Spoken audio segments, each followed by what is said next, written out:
Bonjour à toutes et à tous et bienvenue pour ce TD numéro 6 consacré aux entreprises dans l'économie internationale. Le document 1 est un tableau intitulé Les flux d'investissement direct à l'étranger, IDE, tiré de la conférence des Nations Unies sur le commerce et le développement, la CNUSED, datant de 2019. Que signifient les données soulignées ? Selon la CNUSED, en 2018, les IDE entrants représentaient plus de 1297 milliards de dollars au niveau mondial. Les économies développées représentaient 55,1% des émissions d'IDE. Quels pays reçoivent le plus d'IDE ? Quels pays émettent le plus d'IDE ? C'est la deuxième question. Les pays qui reçoivent le plus d'IDE sont les pays en voie de développement. Les économies en développement et en transition représentent 57% des IDE entrants. Parmi les pays en voie de développement, les BRICS, Brésil, Russie, Inde, Chine et Afrique du Sud, reçoivent une part importante d'IDE. Ils représentent 20,5% des IDE entrants. L'Union européenne est aussi un pôle important de réception des IDE avec 21,4%. Les pays qui émettent le plus d'IDE sont les pays développés. L'Union européenne représente 38,5% des IDE sortants. Les États-Unis aussi pèsent pour 20,3% des émissions d'IDE. Quels sont les changements majeurs dans la structure des IDE entrants et sortants entre 1970 et 2018? Première évolution, l'émergence des pays en voie de développement, et notamment, on l'a dit, des BRICS. Les économies en développement représentent en 2018 la majorité des IDE entrants. Elles ne représentaient aussi que 0,3% des IDE sortants en 1970 contre 45% de nos jours. Ensuite, deuxième évolution, on constate l'affaiblissement relatif de l'Union européenne et surtout des États-Unis. Par exemple, pour les États-Unis, ils représentaient plus de la moitié des IDE sortants en 1970, en 2018 seulement 20%. Le document 2 nous présente les 10 premières firmes multinationales en 2018. Première question, qu'est-ce qu'une firme multinationale ? Une firme multinationale, FMN, est une entreprise possédant au moins une filiale à l'étranger et dont la stratégie n'est plus centrée sur le pays d'origine. Deuxième question, de quel pays les firmes multinationales sont-elles majoritairement issues ?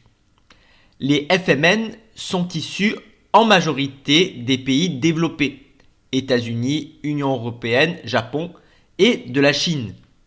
Ces dernières années, des firmes multinationales originaires des pays émergents, et notamment de la Chine, ont émergé et se sont développées. Dans quelle branche les FMN sont-elles les plus présentes ? C'est la troisième question. Les 10 premières firmes multinationales en termes de chiffre d'affaires sont surtout présentes dans le secteur pétrolier. Il s'agit des supermajors occidentales, Shell, BP et ExxonMobil, ainsi que de 2 sociétés nationales chinoises. Dernière question, le classement des firmes multinationales par le chiffre d'affaires est-il identique à celui du nombre de salariés ? Pourquoi ? Le classement en termes de chiffre d'affaires et en termes de nombre de salariés est différent, car certains secteurs très lucratifs ne nécessitent pas une importante quantité de travail, mais beaucoup de capital au contraire. Ils sont donc à forte intensité capitalistique. L'extraction du pétrole rentre dans ce cas de figure. Le troisième document est un texte centré sur les stratégies des firmes multinationales. La première question nous invite à distinguer externalisation et délocalisation. L'externalisation consiste pour une entreprise à transférer une partie de ses activités vers une autre entreprise située sur le territoire national ou à l'étranger. Quant à la délocalisation, il s'agit de la fermeture d'une unité de production dans un pays pour la rouvrir dans un autre pays. Deuxième question. Quel rôle joue le progrès technique dans la capacité des entreprises à délocaliser ? Le progrès technique, par exemple, les progrès dans les moyens de communication et de transport, permet d'internationaliser le choix de localisation des firmes multinationales. Le choix d'externalisation des firmes multinationales se pose désormais, notamment grâce au progrès technique, de manière internationale. Les possibilités de délocaliser sont aussi plus grandes. Troisièmement, quels sont les secteurs les plus concernés par les délocalisations ? Pour les entreprises françaises, les secteurs les plus concernés par les délocalisations sont l'industrie manufacturière et les services de la communication. Par exemple, les centres d'appel ont été délocalisés dans les pays francophones d'Afrique et notamment d'Afrique du Nord. Quels sont les pays privilégiés par les entreprises françaises pour leur délocalisation ? C'est la dernière question du document. Les pays privilégiés pour les délocalisations d'entreprises françaises sont d'abord les pays membres de l'Union européenne. Les entreprises françaises qui délocalisent ne sont pas seulement attirées par le coût salarial plus faible de ces pays, notamment de l'Europe de l'Est, mais aussi d'autres raisons les conduisent à effectuer ces choix. Une main-d'œuvre qualifiée, la qualité des institutions par exemple. Deuxième destination privilégiée des délocalisations françaises, l'Afrique, notamment francophone, avec laquelle la France partage une proximité historique et culturelle. Enfin, les pays émergents, la Chine et l'Inde surtout, attirent aussi par leur bas coût salarial et la présence de débouchés importants. Passons au quatrième document qui s'intéresse au commerce intra-firme. Qu'est-ce que le commerce intra-firme ? Le commerce intra-firme est la partie du commerce international qui se déroule entre différentes unités d'une même firme multinationale, entre filiales ou entre filiales et maisons mères. Deuxième question, pourquoi la DIPP implique-t-elle un commerce intra-firme ? La DIPP, c'est-à-dire la décomposition internationale des processus productifs, implique la localisation des segments du processus productif dans différents pays. Prenons l'exemple de l'iPhone. Les métaux rares présents dans ce smartphone sont extraits en Chine et Mongolie. L'écran, la batterie et le processeur sont fabriqués en Corée du Sud. Le gyroscope, ce qui fait tourner votre écran, est produit par une entreprise franco-italienne. L'assemblage se fait en Chine. Et enfin, le design, les logiciels et le marketing sont réalisés aux États-Unis. La DIPP développe donc le commerce intra-firme car elle engendre des échanges de pièces détachées ou de produits semi-finis entre les filiales situées dans différents pays, puis une réexportation du produit fini après montage. Penchons-nous sur le document 5 intitulé « La baisse des coûts pour gagner en compétitivité prix ». Première question, quel coût une firme multinationale souhaite-t-elle réduire en s'implantant à l'étranger ? En s'implantant à l'étranger, une firme multinationale souhaite réduire les coûts de transport, même si ces coûts ont connu une baisse depuis l'après-guerre. Elle veut aussi réduire les coûts salariaux et réduire la fiscalité. Deuxièmement, distinguer filiale relais et filiale atelier. Une filiale relais produit pour le marché du pays sur lequel elle est implantée. Au contraire, une filiale atelier assemble le produit pour le réexporter ensuite. Elle est souvent située dans des pays à bas coût salarial. Quels sont les autres facteurs pris en compte par une firme multinationale pour effectuer son choix de localisation? C'est la troisième question. C'est d'abord le niveau du taux de change. Les entreprises ont ainsi tendance à implanter leurs sites dans des pays à monnaie faible. Leurs produits exportés sont plus compétitifs. Autre facteur identifié dans le texte, contourner les mesures protectionnistes, peut être une motivation. Il s'agit alors de produire sur place pour la demande locale plutôt que d'exporter un produit qui sera soumis à des droits de douane importants par exemple. Enfin, l'inflation entre en ligne de compte. Les entreprises ayant tendance à investir dans des pays qui connaissent un faible taux d'inflation.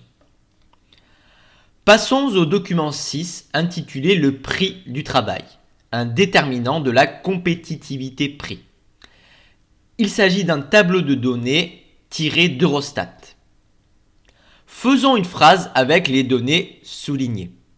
Selon Eurostat, en 2013, le coût horaire du travail, qui comprend les salaires et les cotisations sociales patronales, en France, est de 34,3 €.